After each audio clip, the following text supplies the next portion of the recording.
அன்பு மக்களே, இந்த பெரிய வெள்ளி அன்று இந்த சடங்கிலே பங்கு கொள்ளும் அனைவருக்கும் கடவுள் ஆசிரியர் இருக்கும். இந்த சடங்கிலே 3 பகுதியாக பிரிக்கப்படுகின்றது.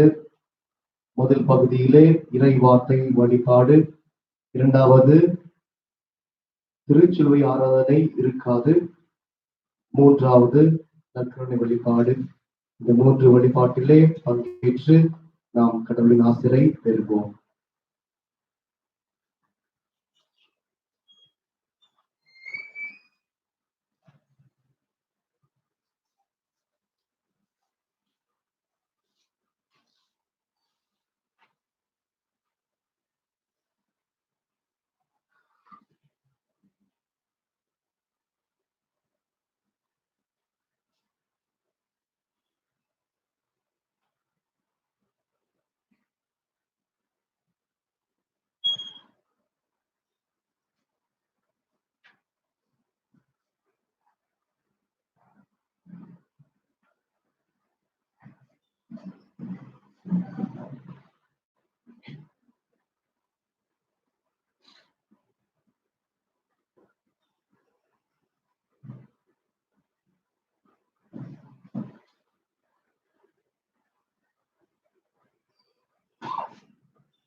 மன்றாடுவோமாக.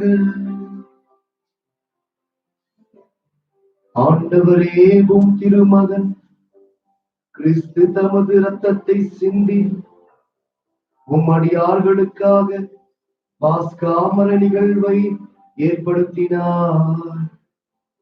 உமது இரக்கத்தை நினைவு கூர்ந்து நிலையான பாதுகாப்பால் அவர்களை புனிதப்படுத்துவீராக.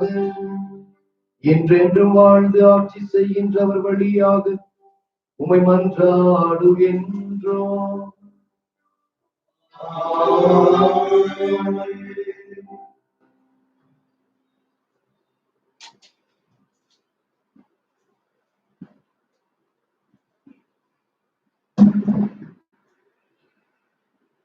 முதல் வாசகம் இறைவாக்கினர் எசையா நூலிலிருந்து வாசகம்.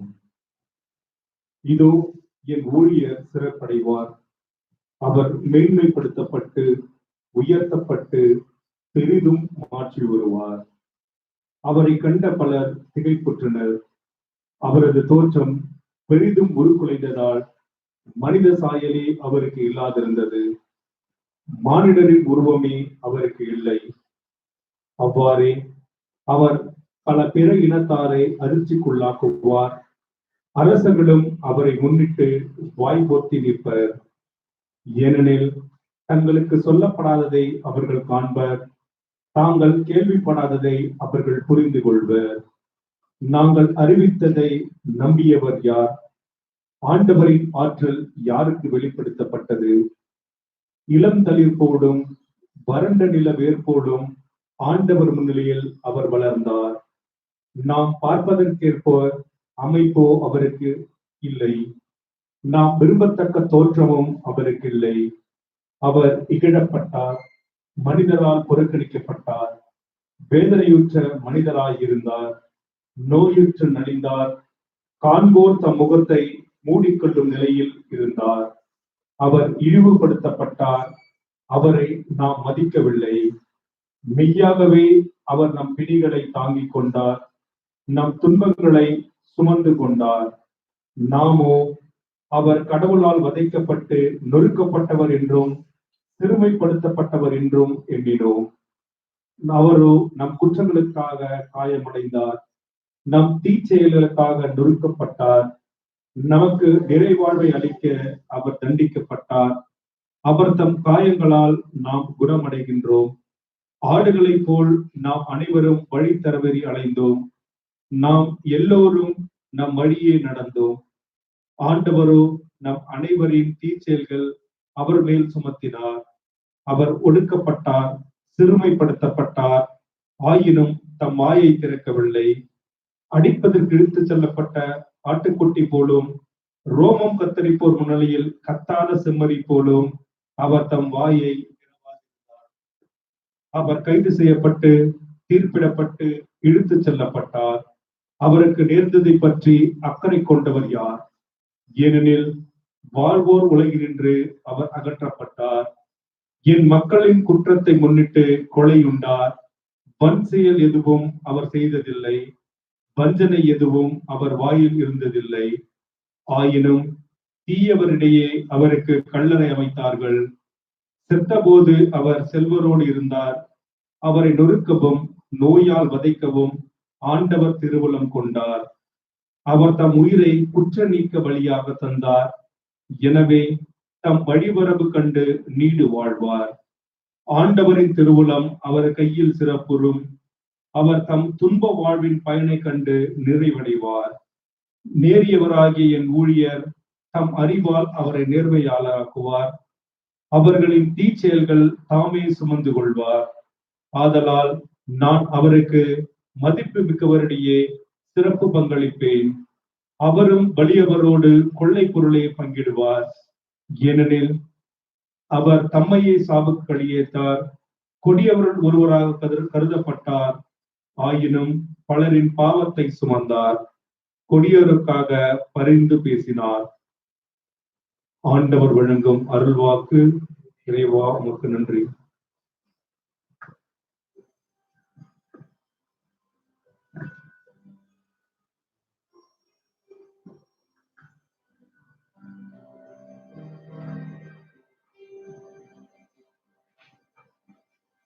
தந்தையே உம் கைகளில் என் ஆவியை ஒப்படைக்கின்றேன்.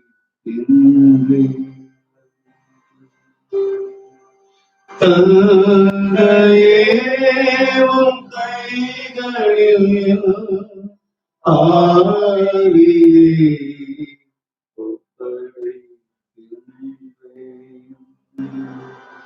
ஆண்டவரே உம்மிடம் நான் அடைக்கலம் புகுந்துள்ளேன். நான் ஒருபோதும் வெட்கோடே விடாதையும் உமது நீதிக்கேற்ப என்னை விடுவித்தருளும். உமது கையில் என் உயிரை ஒப்படைக்கின்றேன். வாக்கு பிழாத இறைவனாகிய ஆண்டவரே, நீர் என்னை மீட்டருள்வீர். தந்தையே உம் கைகளில் என் ஆவியை ஒப்படைக்கின்றேன். என் பகைவர் அனைவர் நிகழ்ச்சிக்கு உள்ளானே. என்னை அழிப்போரின் பேர்களுக்கு ஆளானே. என் நண்பருக்கு பிரிச்ச வழியானே. என்னை தெருவில் பார்ப்போம் என்னிடமிருந்து விலகி ஓடுகின்றனர். இறந்தோர் போல் நான் அகற்றப்பட்டேன். உடைந்தது போல மக்களுக்கும் தந்தையே உம் கைகளில் ஆவியை ஒப்படைக்கின்றேன். ஆண்டவரே, நான் உன் மீது நம்பிக்கை வைத்துள்ளேன். நீ என் கடவுள் என்று நான் சொன்னேன். என் வாழ்வில் ஒவ்வொரு கட்டமும் உமது கையில் உள்ளது.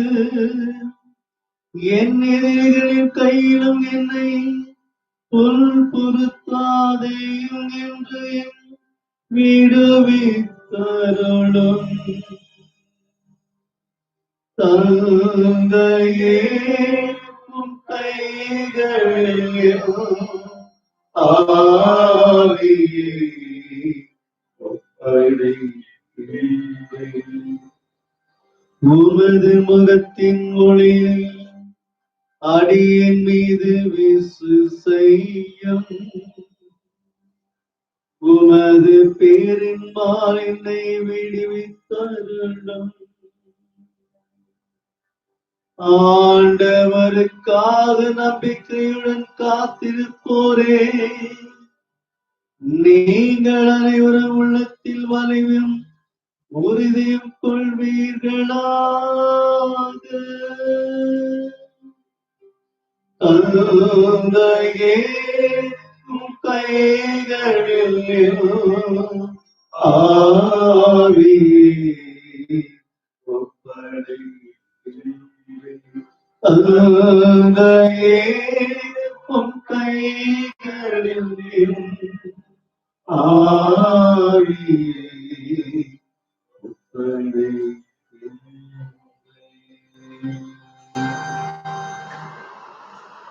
இரண்டாம் வசனம். கீழ்ப்படிதலை கற்றுக்கொண்டார், தமக்கு கீழ்ப்படியோர் அனைவரும் என்றென்றும் மீட்படைய காரணமானார். எபிரேயருக்கு எழுதப்பட்ட திருமுகத்திலிருந்து வாசகம்.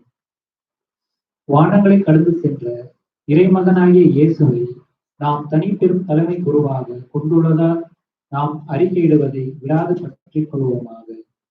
ஏனெனில் நம் தலைமை குரு நம்முடைய வலுமின்மையை கண்டு இரக்கம் காட்ட இயலாதவர் அல்ல. மாறாக எல்லா வகையிலும் நம்மை போல சோதிக்கப்பட்டவர், எனினும் பாவம் செய்யாதவர். எனவே நாம் இரக்கத்தை பெறவும் ஏற்ற வேளையில் உதவக்கூடிய அருளை கண்டடையவும் அருள் இருந்த இறை அரியணையை துணிவுடன் அணுகி செல்வோமாக. அவர் இவ்வுலகில் வாழ்ந்த காலத்தில் நம்மை சாவிலிருந்து காப்பாற்ற வல்லவரை நோக்கி உரத்த குரல் எழுப்பி கண்ணீர் சிந்தி மன்றாடி வேண்டினார். அவர் கொண்டிருந்த இறைப்பற்று கலந்த அச்சத்தை முன்னிட்டு கடவுள் அவருக்கு செவி சாய்த்தார். அவர் இறைமகனாய் இருந்தும் துன்பங்கள் வழியே கீழ்ப்படிதலை தலை கற்றுக்கொண்டார். அவர் நிலை உள்ளவராகி தமக்கு கீழ்ப்படியோர் அனைவரும் என்றென்றும் மீட்படைய காரணமானார். இது ஆண்டவருடன் அருள்வாக்கு.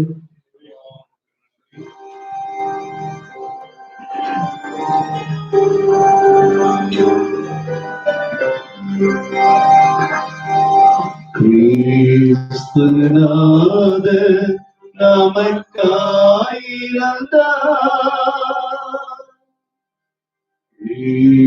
கிறிஸ்துநாத நமக்காய் இறந்தார். கிறிஸ்துநாத தம்மை தாழ்த்தி சாவை ஏற்கும் அளவிற்கு,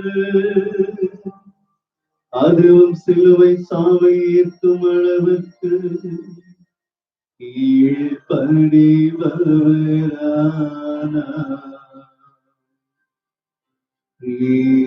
கிறிஸ்துநாத நமக்காய் இறந்தார்.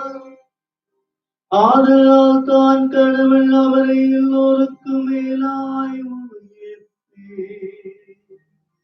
எப்பெயருக்கும் மேலான பெயரை அவருக்கு அருளினார். கிறிஸ்துநாத நமக்காய் இறந்தார்.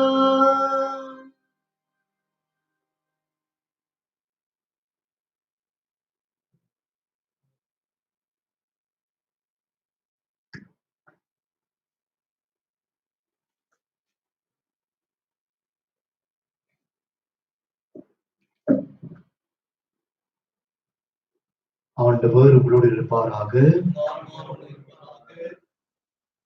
புனித யோவான் எழுதிய நற்செய்தியிலிருந்து கிறிஸ்துவின் திருப்பாடுகள்.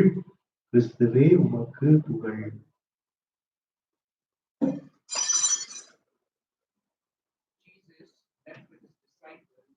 And crossed the Kedron Valley. There was a garden there, and he went into it with his disciples. Judas the traitor knew the place well, since Jesus had often met his disciples there, and he brought the cohort to this place together with a detachment of guards sent by the chief priests and the Pharisees, all with lanterns and torches and weapons. Knowing everything that was going to happen to him, Jesus then came forward and said, Who are you looking for? They answered, Jesus the Nazarene. He said, I am he. Now Judas the traitor was standing among them. When Jesus said, I am he, they moved back and fell to the ground. He asked them a second time. Who are you looking for? They said, Jesus the Nazarene. Jesus replied, I have told you that I am he. If I am the one you are looking for, let these others go. This was to fulfill the words he had spoken. Not one of those you give me have I lost. Simon Peter, who carried a sword, drew it and wounded the high priest's servant, cutting off his right ear. The servant's name was Malchus. Jesus said to Peter, Put your sword back in its scabbard. Am I not to drink the cup that my Father has given me? The cohort and its captain and the Jewish guards seized Jesus and bound him. They took him first to Annas because Annas was a father-in-law of Caiaphas, who was the high priest that year. It was Caiaphas who had suggested to the Jews, it is better for one man to die for the people. Simon Peter, with another disciple, followed Jesus. The disciple who was known to the high priest went with Jesus to the high priest's palace, but Peter stayed outside the door. So the other disciple, the one known to the high priest, went out, spoke to the woman who was keeping the door, and brought Peter in. The maid on duty at the door said to Peter, Aren't you another of that man's disciple? He answered, I am not. Now it was cold, and the servants and the guards had lit a charcoal fire and were standing there warming themselves. So Peter stood there too, warming himself with others. The high priest questioned Jesus about his disciples and his teachings. Jesus answered, I have spoken openly for all the world to hear. I have always taught in the synagogue and the temple where all the Jews meet together. I have said nothing in secret, but why ask me? Ask my hearers what I taught. They know what I said. At these words, one of the guards standing by gave Jesus a slap in the face, saying, Is that the way you answer the high priest? Jesus replied, If there is something wrong in what I said, point it out. But if there is no offense in it, why do you strike me? Then Annas sent him, still bound, to Caiaphas the high priest. As Simon Peter stood there warming himself, someone said to him, Aren't you another of his disciple?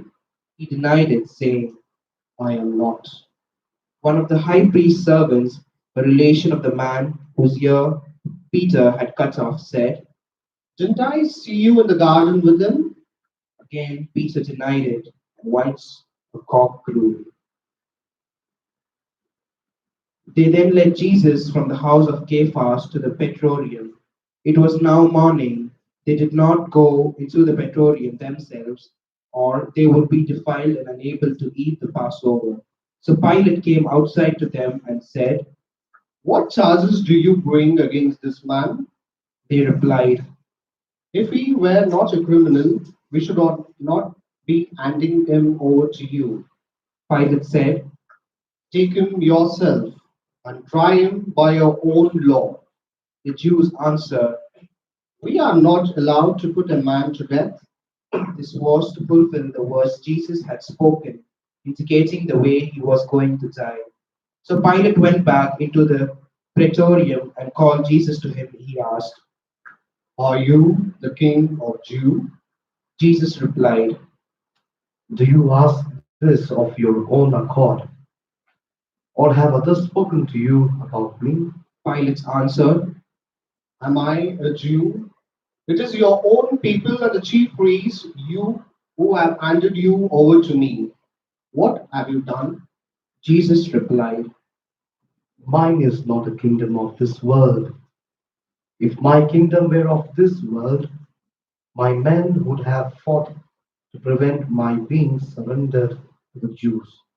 But my kingdom is not of this kind. Pilate said, So you are a king then? Jesus answered, It is you who said, yes, I am a king. I was born of this. I came into the world for this, to bear witness to the truth, and all who are on the side of truth listen to my voice. Pilate said, Truth, what it is. and with that he went out again to the Jews and said, I find no case against you, but according to a custom of yours, I should release one prisoner at the Passover. Would you like me then to release the king of Jew? At this they shouted, Not this man, but Barabbas. Barabbas was a brigand. Pilate then had Jesus taken away and scourged, and after this the soldiers twisted some thorns into a crown and put it on his head.